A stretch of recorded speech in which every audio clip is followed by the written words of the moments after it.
Good morning, students. Myself, Dr. Vijayendra Singh Tawar, Associate Professor in English. Presently, I have been posted at Government College, Buddha. Due to Corona pandemic, as you know, we are compelled to give you lectures on the video. We are not able to teach you physically, facing each other. So in this video series, which is being prepared by me, today's video is meant for Class BA Part 2nd, Subject English Literature, Paper 1st, and the poem of which explanation we are going to discuss is entitled An Old Woman, composed by Arun Kolatkar. Arun Kolatkar is an Indian poet, and he was born in 1932 in Maharashtra, and he died in 2004. Being a Maharashtrian, his mother tongue was Marathi. So he is known as a bilingual poet. He has written poetry in his mother tongue as well as in English. Mother tongue means in Marathi also. But what is remarkable is the fact that he has distinguished himself, has made a different special place for himself and achieved eminence, it's honor in both the languages, English as well as in Marathi. He has also contributed in Indo-Anglian poetry, and his contribution is substantial, considerable. And it is on the strength of that contribution that he is now reckoned among the dozen or so major Indo-Anglian poets. He has a particular place in Indo-Anglian poetry. His two major poems in English are The Boat Ride and Jejuri. Actually, these two poems are an anthology of small poems. Jejuri is very famous. It was published in 1976. It is a poetic sequence and it won for him the Commonwealth Prize for Poetry. Actually, both these long poems, The Boat Ride and Jejuri, can be termed as the anthology of or collection of small poems. And these small poems are pensive and most realistic in nature. Because what the poet has described is there, or one at once will say they are full of realism. He writes on Indian themes, Indian subjects. His sensibilities are basically Indian, which is reflected in his poems. Poverty, hunger, and starvation are the chronic ailments of Indian society. Means Indian society suffers from since time immemorial from these problems. Hence, these find place in his poetry. The poem An Old Woman has been taken out of his long poem Jejuri. Jejuri is a pilgrim center to the southeast of Pune. Means it is a famous pilgrim place and it is situated in Maharashtra to the famous city Pune, to the southeast of Pune. And Khandoba is the god which is worshipped there. The poet, though he was not a deeply religious person, he has also heard the name Jejuri and he visited that place. And during his visit, he experienced certain things, saw certain things, and he wrote them in the form of poems. So the poet described his visit to Jejuri. He presents a very faithful record of his impressions. He finds the temples in ruins and ill-lighted. There was not enough facilities like light, road, water supply. Moreover, there was a problem of beggar persistence. Means you will find everywhere in the pilgrim place beggars. They will cling to the pilgrims and starts asking money, etc. The hill ranges dominate the prospect.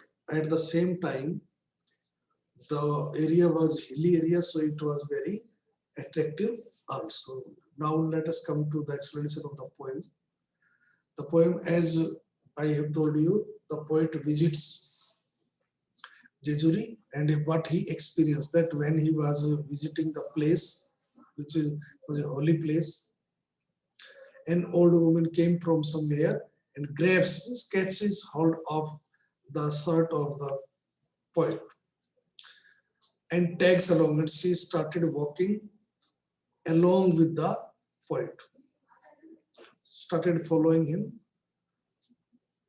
very closely.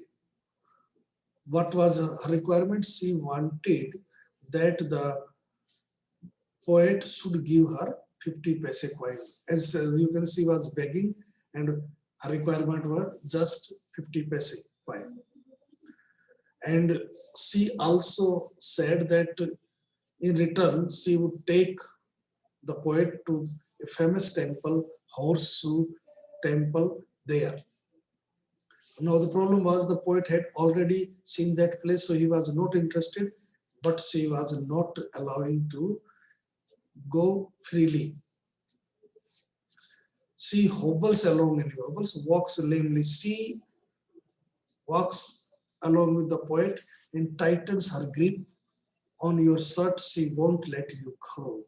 And she catches tightly, she grasps tightly the poet's shirt, and she does not want that poet should go without giving her 50 paise. She makes all kinds of efforts to extract money from the poet. Now you know how these old women are. Means you can experience even in the present time at such places, particularly holy places, you will find certain women, certain nowadays you can notice at the railway station and bus stands also that some women will come and they will ask for tea, some food, some will having children in their laps and they will demand certain money. They will not allow you to go freely without giving anything. They stick to you like a burr. Burr is a prickly plant. It clings like you can say it sticks to you. It is a plant, root, what you call like this. You turn around and face her with an air of finality. You become very angry and you turn towards that lady and with a final decision that you should go, I will not give you money. Means whatever you have thought or here in the sense that you have decided not to give anything to her. With the anger, you turn towards her. You want to end the farce. In that funny situation you have become or you have fallen, you want to come out of that situation.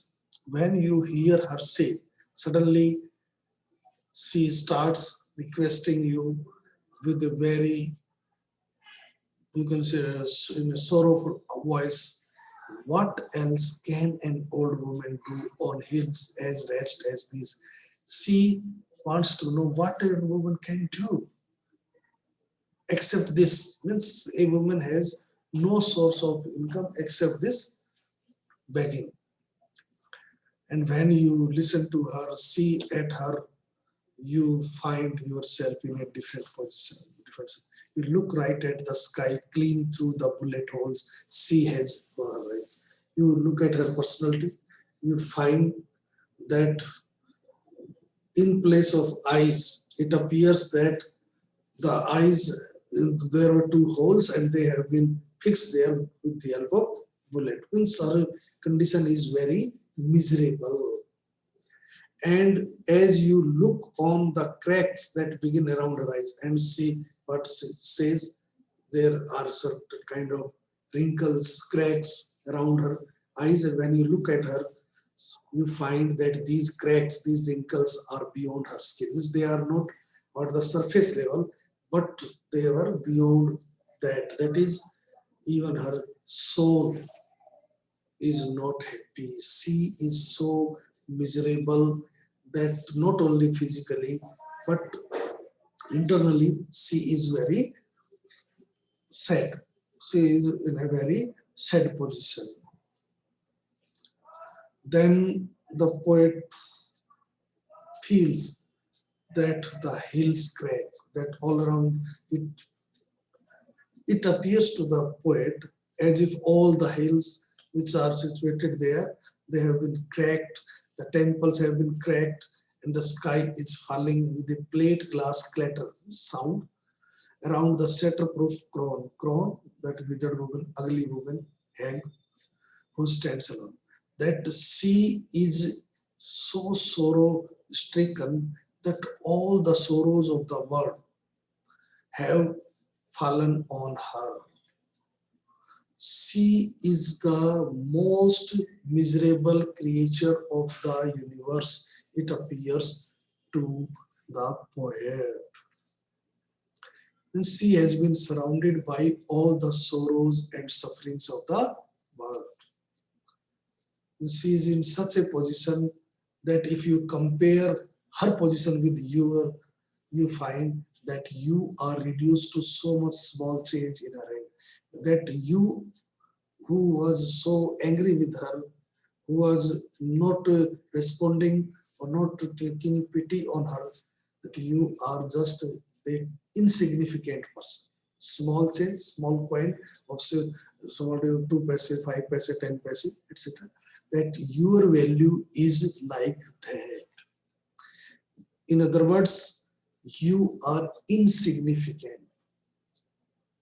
You are trivial as compared to her, that you are having certain source of income and you are not helping a miserable creature. So you feel a kind of sense of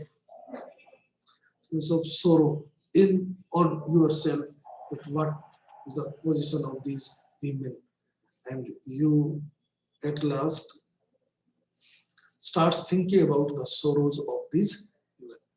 The poet has presented everything in a realistic manner, and such scenes, such women are realistic, and one can see such things. Such things scenes are very common on such places. Thank you.